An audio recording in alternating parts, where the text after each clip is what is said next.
Assalamualaikum, salam sejahtera. Ini Awani Sarawak bersama saya Syaf Syukri dan kita saksikan antara tajuk utama untuk malam ini. Ahli Parlimen GPS tiada masalah isytihar harta.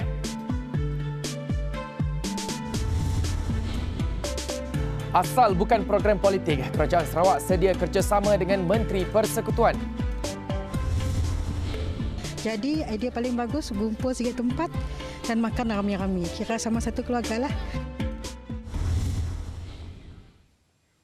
Ahli Parlimen GPS menyambut baik saranan Pusat Governance Integrity dan Anti Rasuah Nasional GIACC agar semua ahli parlimen mengisytiharkan harta. Ini dibuktikan apabila Sarawak muncul kerajaan negeri pertama menandatangani Ikrar Bebas Rasuah IBR dengan Suruhanjaya Pencegahan Rasuah Malaysia SPRM pada Januari 2017.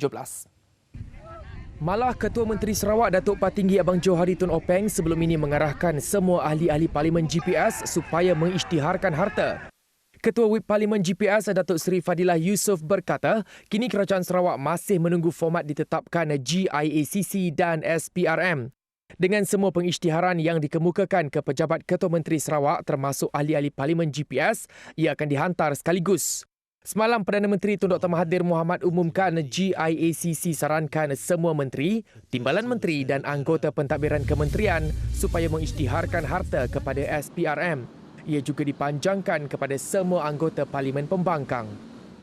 Kerajaan Sarawak tidak ada masalah dengan Menteri Persekutuan yang datang ke negeri ini. Sebaliknya, sedia beri kerjasama dengan Kerajaan Persekutuan selagi mana ia adalah tugas rasmi dan bukan program politik. Kata Timbalan Ketua Menteri Datuk Ahmad Douglas Ugah Embas, Kerajaan Sarawak sedia bantu dari segi logistik. Namun, sebarang permohonan perlu dihantar terlebih dahulu ke unit protokol dan unit pengurusan acara pejabat Ketua Menteri. Tambahnya, Kerajaan Negeri masih lagi mesra dengan Kerajaan Persekutuan dalam dasar perancangan dan program untuk manfaat bersama.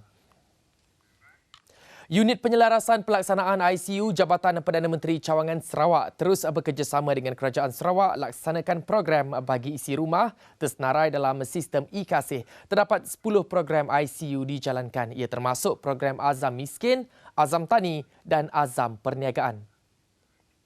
Memastikan bahawa bantuan-bantuan ini dapat disampaikan kepada mereka-mereka yang memerlukan. Dan juga daripada pihak residen dan juga pejabat daerah juga sangat bantu dari segi mendaftarkan mereka yang ada yang tercicir yang kita daftarkan untuk pastikan bahawa mereka pun tidak terlepas ataupun turut mendapat bantuan di bawah program inilah. Antara program lain yang akan dilaksana adalah projek perumahan rakyat termiskin yang melibatkan projek baik pulih dan bina baru rumah. Program PBRT iaitu di bawah program bina rumah bagi baik pulih rumah dan juga bina rumah baru untuk peserta dan juga di bawah program peningkatan perniagaan di bawah agensi-agensi seperti di bawah Kementerian Pertanian, di bawah Kementerian Pembangunan Luar Bandar dan lain agensi dan juga melibatkan juga agensi seperti Amanah Ikhtiar. Beliau berkata demikian ketika ditemui selepas menyampaikan sumbangan kepada waris salah seorang isi rumah dalam e-kasih, Ramli Saleh, yang telah meninggal dunia di kampung nombor 4 di Kuching. RM1 bilion adalah peruntukan bagi projek gentian optik dan kesaling hubungan negara NFCP. Sebahagian besar daripadanya akan diberi kepada Sarawak dan Sabah. Apa pentingnya NFCP ini? Kita dengarkan apa kata Timbalan Menteri Komunikasi Multimedia Malaysia, Edin Shazli Shades. Fiber ini dilihat sebagai salah satu daripada jalan penyelesaian yang terbaik untuk mempertingkatkan kebolehhubungan rakyat dengan penggunaan internet dan sebagainya. Sasaran projek NFCP tingkatkan liputan jalur lebar di kawasan berpenduduk sekurang-kurangnya 5 kali ganda kepada 98% menjelang 2023 dengan kelajuan minimum 30 MB sesaat Mbps. Perancangan penuh mengenai usaha ini akan diumumkan sendiri Menteri KKMM Gobind Singh Deo nanti. Berita baik buat mereka yang hendak sambung belajar ke peringkat lebih tinggi. Lebih banyak program bakal ditawarkan Universiti Putra Malaysia UPM kampus Bintulu. Antaranya jurusan tenaga boleh diperbarui. Menurut pengarahnya, Profesor Dr. Bujang B.K. Huat, setakat ini hanya 5 bidang utama ditawarkan di kampus Sarawak. Dari segi bilangan penambahan bilangan program, dari segi kajian research memang akan ada penambahan. sedang dalam proses. Jadi kita ada 5 tujuan utama. Transformasi pertanian Sarawak antara lain mahu jadikan negeri ini pengeluar durian musangking utama negara. Antara langkah yang diambil, agih anak benih durian musangking ini kepada penerima. Buat penduduk di Dewan Undangan Negeri Dun Mulu sahaja, RM1 juta diperuntukkan bagi tujuan itu. Menurut Timbalan Speaker Datuk Gerawat Gala, pengagihan anak benih pokok durian musangking wajar dilakukan secepat mungkin. Ini kerana hanya Dun Mulu sahaja yang masih belum terima anak benih durian musangking itu. Nama penerima anak benih ini diperoleh dari senarai nama yang dihantar oleh tuai rumah dan ketua kaum. Program ini merupakan inisiatif Lembaga Kemajuan Tanah Sarawak LKTS dengan kerjasama Jabatan Pertanian. Sempena Ramadan, peruntukan berjumlah RM63,000 diagih kepada Jawatankuasa Pengurusan Masjid dan Surau di kawasan Parlimen Tanjung Manis. Sumbangan bagi bantu golongan yang memerlukan. Ahli Parlimen Tanjung Manis Yusuf Abdul Wahab berkata, walau semaju mana pun sesebuah negara, amalan kemasyarakatan seperti tolong-menolong perlu terus dipupuk demi mewujudkan sebuah masyarakat sejahtera. Sebanyak RM32,000 diserahkan kepada masjid dan surau di Pulau Bruit, manakala selebihnya untuk Sarike, Tanjung Manis dan Bintango. Selain itu, 900 kotak air mineral kepada seluruh masjid dan surau di Tanjung Manis.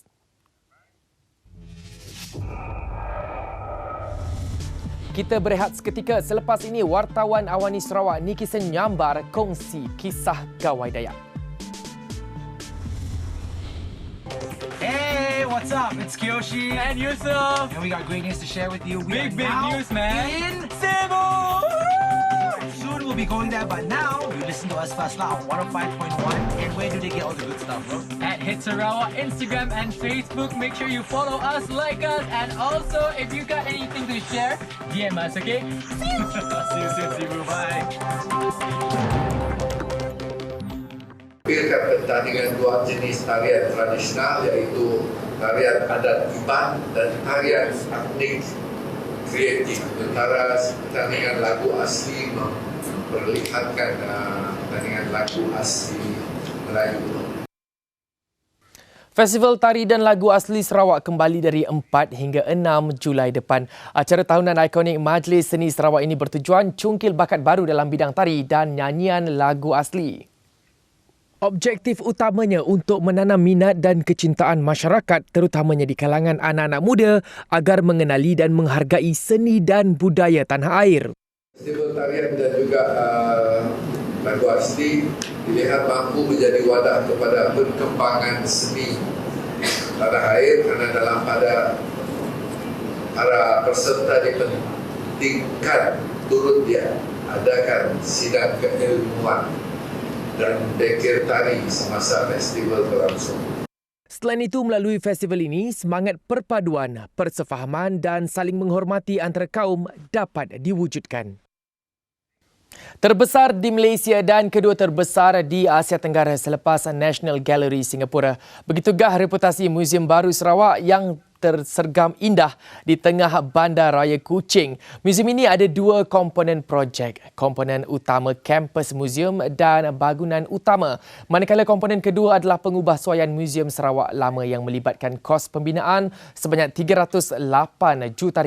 Kampus museum 5 tingkat itu ada pelbagai sudut pameran berlainan di setiap aras. Antaranya termasuk auditorium, museum interaktif dan pusat penyelidikan. Berkonsepkan rekaan tradisi Sarawak, ia bakal diserahkan kepada Kerajaan Sarawak oleh pihak kontraktor pada bulan ini dan dibuka kepada umum pada 2020. Seterusnya, menjelang Hari Gawai Dayak yang jatuh pada 1 Jun ini, wartawan Astro Awani Niki Senyambar sediakan liputan khas sambutan Gawai Dayak yang akan disambut di kampung halamannya tidak lama lagi. Ini perkongsian pertama Niki Sen mengenai sambutan Gawai Dayak ini. Saksikan. Saya pasti rata-rata anak Sarawak sekarang ni sedang menghitung hari untuk pulang bergawai kerana gawai bakal menyusul tak lama lagi. Dan bagi mereka yang bekerja ataupun belajar luar daripada Sarawak, rasa teruja itu pasti ada. Seperti saya sendiri yang bekerja di ibu kota, saya pun dah tak sabar sebenarnya nak terbang ke Kuching untuk bertemu dengan mak ayah dan juga meraihkan gawai bersama sanak saudara saya yang lain. Dan bila kita nak cerita pasal gawai ni, banyak benda yang kita boleh cerita. Kita boleh cerita pasal pakaian, kita boleh cerita pasal makanan, kita kita boleh cerita pasal adat tradisi dan kita juga boleh cerita pasal aktiviti sepanjang gawai dan juga sebagainya. Tapi apa itu gawai? Okey, gawai ni merupakan hari di mana komuniti Dayak meraihkan segala hasil tuaian yang telah diterima atas segala usaha dan juga kerja keras yang telah dilakukan sepanjang tahun. Dalam arti kata lain, ini merupakan hari untuk memanjatkan rasa syukur atas segala berkat dan juga nikmat yang diterima daripada Tuhan. Dan ini merupakan hari sambutannya, Hari Gawai Dayak. Dan buat anda yang nak tahu macam mana family Niki celebrate Gawai tahun ni, kena tunggu 1 Jun nanti. Terima kasih Niki. Gawai tinggal 2 minggu lagi. Sekitar seminggu kemudian umat Islam akan sambut Hari Raya. Dan bagi bolehkan golongan kurang berkemampuan sama-sama raikan perayaan ini, ada bantuan diberikan Kerajaan Sarawak. 46,346 terima sumbangan wang tunai RM100 dan hamper bernilai RM50. Daripada jumlah itu, 31,535 atau 56.22% terima bantuan sempena Hari Gawai. 14,811 lagi atau 26.40% menerima bantuan sempena Hari Raya Aidilfitri. Bagi penerima yang tidak hadir, sumbangan akan dikreditkan ke akaun masing-masing. Jabatan Pengangkutan Jalan JPJ Sibu akan lancar operasi penguatkuasaan sempena sambutan Hari Gawai Dayak dan Hari Raya Aidilfitri. Operasi ini dijangka berjalan selama 2 minggu mulai 29 Mei hingga 13 Jun ini. Menurut Ketua Cawangan JPJ Sibu Muhammad Faizal David Jemat, seramai 20 anggota penguatkuasa JPJ ditugaskan bagi beri tumpuan kepada kenderaan pengangkutan awam. Selain itu, JPJ turut jalankan rondaan di jalan utama, pemeriksaan bas dan penyamaran sebagai penumpang bas ekspres. Malah penguatkuasaan penyamaran di lokasi yang sering berlaku kemalangan diambil kira. Operasi ini bertujuan beri keselesaan kepada pengguna jalan raya dan kurangkan kesesakan lalu lintas semasa musim perayaan. Dalam pada itu, JPJ juga giat kurangkan statistik kemalangan jalan raya. Kunjungan ke Kuala Lumpur 5 tahun lepas mencetuskan idea buat keluarga Hamdan Saman. Setiap kali tibanya Ramadan, keluarga besar ini pasti akan berkumpul untuk sungkil lebuh. Menurut Hamdan, sungkil lebuh ataupun berbuka puasa di halaman rumah adalah media menyatukan keluarga besarnya. Setiap ahli keluarga akan bergilir untuk jadikan kawasan rumah mereka lokasi berbuka puasa. Dari rumah bermula rumah keluarga yang tua, lepas saya keluarga yang kedua, tertua, saya sambung-sambung lagi sampailah 27 Ramadan. Mengambil konsep potluck, setiap ahli keluarga yang datang akan bawa makanan sendiri untuk dinikmati bersama. Ada keluarga datang dari jauh nak daripada Limbang bersama. Kita siap mengangkat sikit rumah bah. Jadi idea paling bagus gumpul sikit tempat dan makan ramai-ramai. Kira sama satu keluarga lah.